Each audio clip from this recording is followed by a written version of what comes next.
안녕하세요. 식물 똥손도 재미있게 화분 생활하자. 재미있는 화분입니다. 이제 장마철이 본격적으로 시작이 된 것 같아요. 장마철이 시작되니 식물을 키우는 환경이 많이 바뀌었어요. 저도 식물을 제대로 키우기 시작한 지는 얼마 안 돼서 처음 겪어보는 장마인데요. 환경이 달라진 게 느껴지더라고요. 그래서 식물 초보자분들이 장마철에 식물을 어떻게 관리해야 하는지 한번 알아보려고 해요. 장마가 시작되면 가장 많은 변화가 생기는 게 습도예요. 봄에는 건조하다가 장마가 시작되면 습도가 거의 90% 이상 올라가기 시작하는데요. 습도가 낮으면 신엽이 나올 때 잎이 정상적으로 펴지지 않고 기형으로 나오기도 하고, 신엽이 나오는 속도에서도 조금 차이가 나서 습도가 높아지니 키우는 열대 관엽식물들은 신이 나서 쑥쑥 자라서 좋기도 하지만 문제도 생기는데요. 습도가 높아지다 보니 화분의 흙이 잘 마르지 않아서 과습이 오지 않을지 걱정이 되고 있어요. 제습기가 있다면 제습기를 돌려주는 게 베스트지만 제습기가 없는 저는 다른 걸로 조절해줘야 하는데요. 먼저 물 주는 주기를 평소보다 길게 해줘야 해요. 꽃가게에서 식물 살 때 가장 많이 하는 질문이 물을 언제마다 줘야 돼요? 인데요. 그러면 5에서 7일 사이에 한 번씩 물을 주라고 하는 경우가 많은데, 장마철에도 똑같이 주게 되면 과습이 올 가능성이 높아요. 저도 평소 하던 대로 물을 줬더니 일주일이 지나도록 겉흙이 마르지 않아서 과습이 올까 걱정이 되고 있어요. 장마철에는 평소 물을 주던 주기에 2배 정도로 해서 줘도 될 정도로 늦게 줘도 되겠더라고요.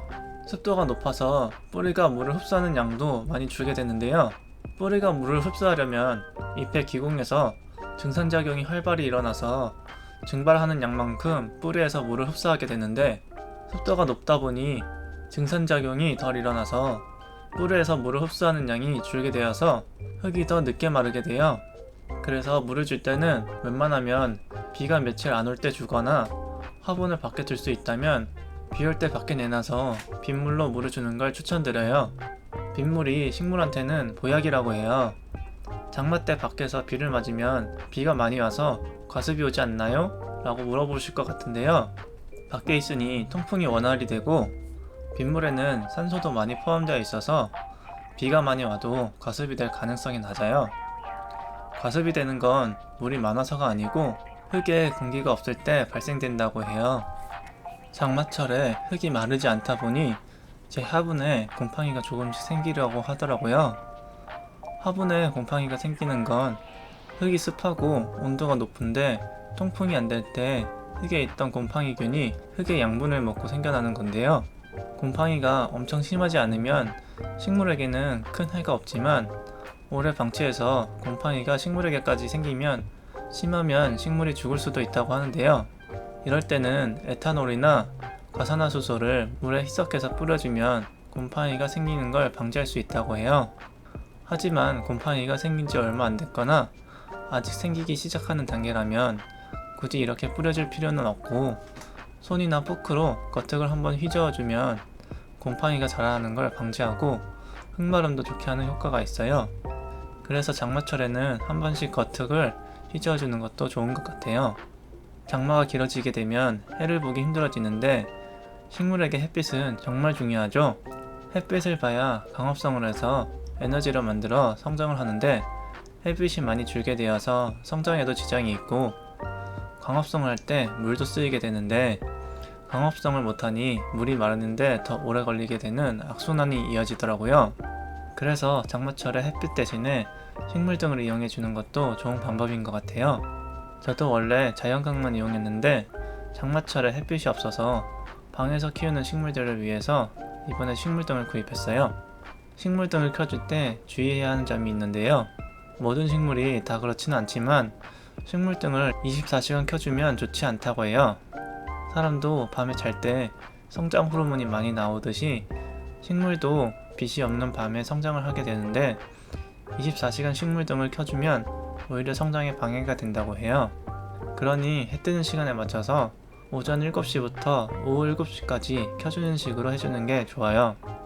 그리고 식물등을 식물과 너무 가까이 비치면 잎이 화상을 입어서 잎에 갈색 반점이 생길 수 있어요.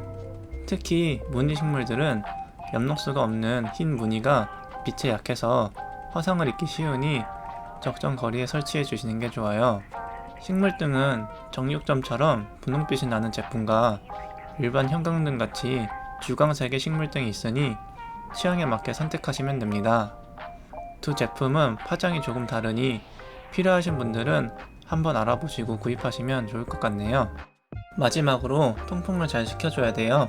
장마 때 비가 오면 비가 들어오니 창문을 닫거나 에어컨 실외기 때문에 베란다 창문을 열더라도 거실 창문 닫고 있어야 하는데요. 이럴 때는 통풍이 안 돼서 흙이 잘 마르지 않거나 병충해에 걸릴 수 있어요.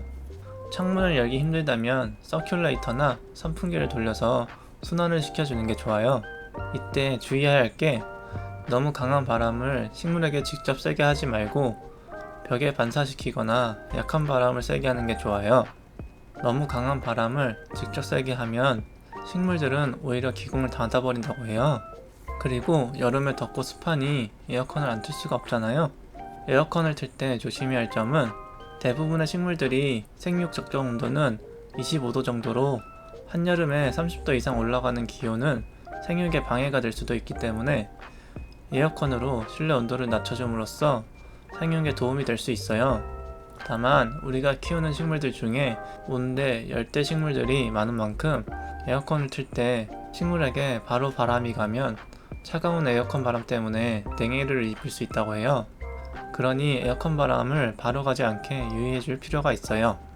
식물을 키우기 전에는 신경도 안 쓰던 온습도였는데 식물을 키우다 보니 온습도에 점점 민감해지는 것 같아요.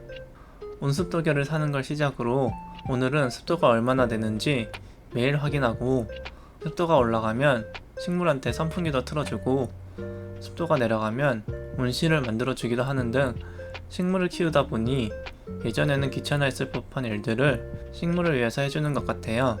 그래도 신엽이 나오는 게 재미있어서 식물을 계속 키우게 되는 것 같네요. 실내에서 키우는 식물들이 대부분 아열대 식물이다 보니 원래 살던 곳이 고온 나습한 환경이라 과습만 주의하시면 폭풍 성장을 하는 시기인 것 같아요. 제 식물들도 장마철에 폭풍 성장하려는지 그동안 얼음이었던 식물도 새잎을 내주고 있고 순둥하게 크던 식물들도 새잎을 내는 속도가 빨라진 것 같아요. 오늘 영상에서는 장마철에 식물 관리하는 방법에 대해서 알아보았는데요. 시청자 여러분들도 비와서 습하고 어두운 장마철에 잘 관리하셔서 과습으로 식물을 보내는 일이 없으셨으면 좋겠네요. 그럼 지금까지 식물똥손도 재미있게 화분 생활하자 재미있는 화분이었습니다. 감사합니다.